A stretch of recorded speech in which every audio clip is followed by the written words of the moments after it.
Hi, I'm doctor Mahi Bharadwaj. పప్పు తింటే చీమ్ పడుతుందా అంటే 100% చీమ్ పట్టదు.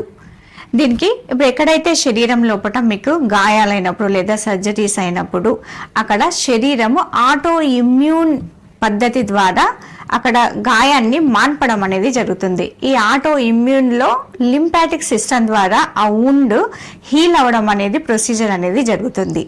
ఈ వుండ్ హీల్ అవ్వాలి అంటే ప్రోటీన్స్ ఎంతగానో అవసరం. ప్రోటీన్ కణ విభజనను ప్రోత్సహిస్తుంది. కాబట్టి మీరు ప్రోటీన్స్ అధికంగా తీసుకున్నప్పుడు గాయము తొందరగా మానడం అనేది జరుగుతుంది.